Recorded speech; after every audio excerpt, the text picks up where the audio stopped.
हाँ बच्चों, कल जो अपनी ऑनलाइन जो क्लास हुई थी उसमें राजनीतिक विकास के ऊपर थोड़ी चर्चा हुई थी।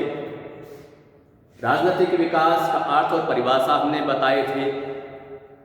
साथ ही साथ जो राजनीतिक विकास की जो विशेषताएं उनके बारे में भी बात हुई थी।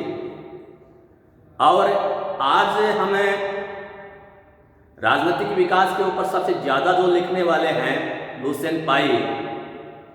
लुसियन पाई के राजनीतिक विकास के बारे में क्या विचार हैं, उनके बारे में चर्चा करने जा रहे हैं। तो लुसियन पाई राजनीतिक विकास की गहराई अवधारणा पर गहराई से विचार करने वाले प्रमुख विद्वान हैं। उनके अनुसार राजनीतिक विकास का अर्थ करते समय इसके निर्धारक तत्वों को ध्यान में रखना आवश्यक है। उसके अनुसार हम राजनीतिक विकास को 3 स्तरों पर होने वाले विकासों के रूप में परिभाषित कर सकते हैं। पहला है संपूर्ण जनसंख्या के संदर्भ में, दूसरा है शासकीय और सामान्य व्यवस्थाई निष्पादन के स्तर के संदर्भ में, तीसरा है राजनीति के संगठक के संदर्भ में। लुसियन पाई ने राजनीतिक विकास से संबंधित इन 3 लक्षणों को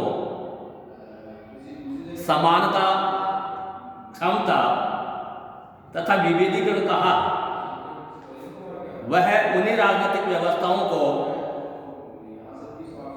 राजनीतिक विकास के मार्ग पर अग्रसर मानता है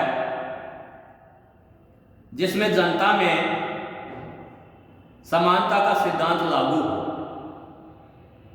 राजनीतिक व्यवस्था और सरकार आने वाली मांगों, विवादों और राजनीतिक मामलों का निष्पादन करने में समर्थ हों और इससे संबंधित अलग अलग और विशेषीकृत होते हुए भी समन्वय और सामंजस्य रखती हूं। पहला समानता। समानता का अर्थ नागरिकों को सार्वजनिक तथा सामूहिक स्तर पर व्यवस्था में भाग लेना है जिससे कि नागरिकों में सक्रियता आ सके। समानता का दूसरा अर्थ कानूनों का सार्वदेशिक स्वरूप होना आवश्यक है जो राज्य के सब सदस्यों पर समान रूप से लागू होता है। तीसरा, समानता का अर्थ यह है कि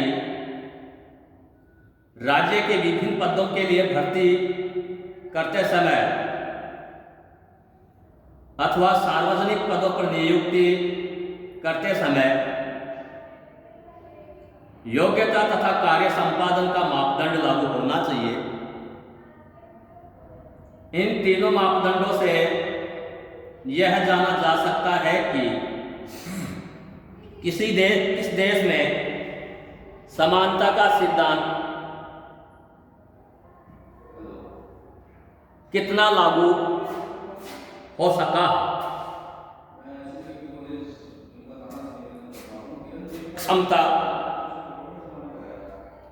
किसी राज्य अथवा राज्य सरकार में आवश्यक कार्यों के संपादन की क्षमता कितनी है। क्षमता का दूसरा अर्थ सार्वजनिक नीति को लागू करने की कुशलता तथा योग्यता से है।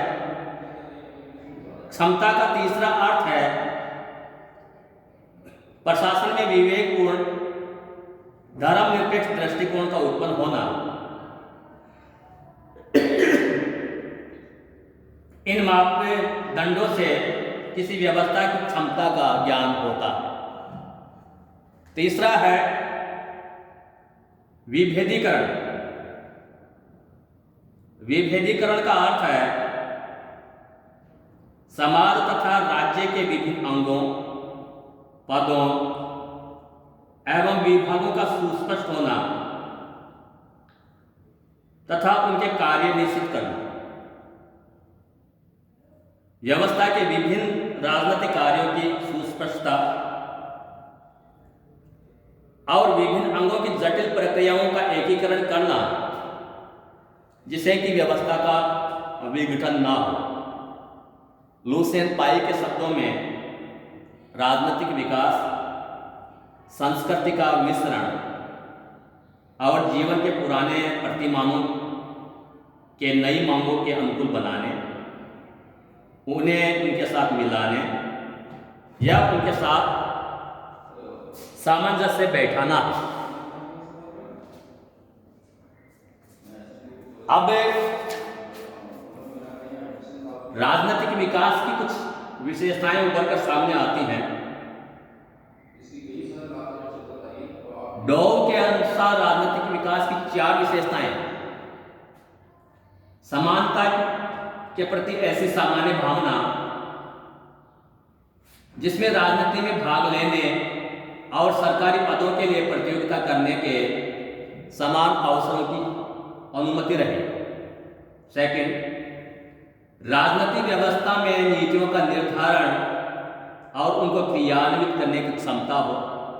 तीसरा, राजनीतिक कार्यों का ऐसा विभिन्नीकरण और विशेषीकरण हो जो कि उनकी समग्र एकता की कीमत पर न हो। चौथा, राजनीतिक प्रक्रियाओं का इस तरह लौकिकरण हो जिसे राजनीति धार्मिक उद्देश्यों और प्रभावों से पृथक रह सके। आमंड तथा पावेल के अनुसार राजनीतिक विकास राजनीतिक संरचनाओं का अभिवृद्ध विभिन्नीकरण और विशेषीकरण तथा राजनीतिक संस्कृति का बढ़ता हुआ लौकिकरण है।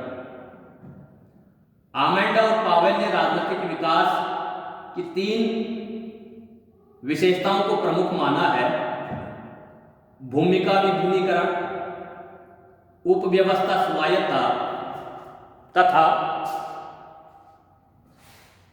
लौकिकरण। आमंड तथा पावेल मानते हैं कि संरचनाओं का विभिन्नीकरण इतना महत्वपूर्ण नहीं है जितना कि भूमिका का विभिन्नीकरण है।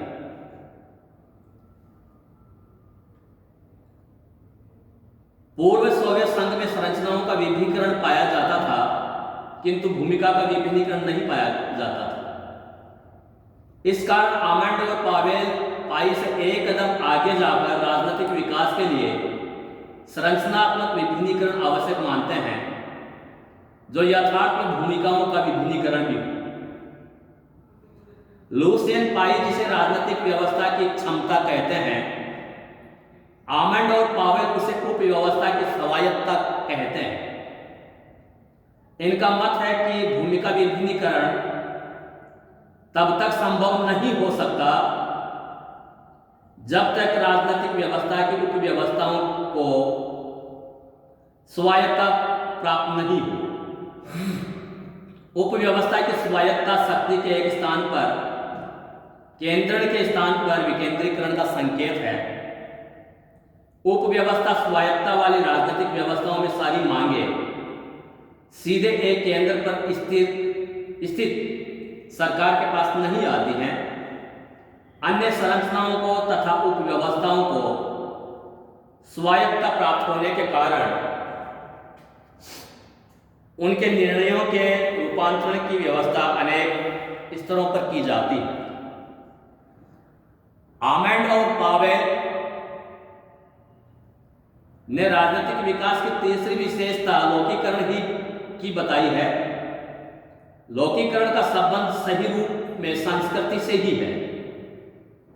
परंपरागत से गतता से दूर हटने और धर्मनिरपेक्षता की तरफ समाज तभी बढ़ सकते हैं जबकि व्यक्तियों में वह समानता आए जिसकी बात पाई ने राजनीतिक विकास की विशेषता के रूप में की है।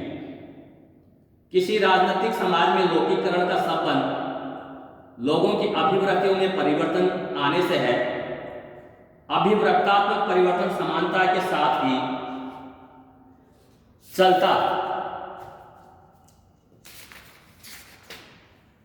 हाँ तो बच्चों आज इतना ही।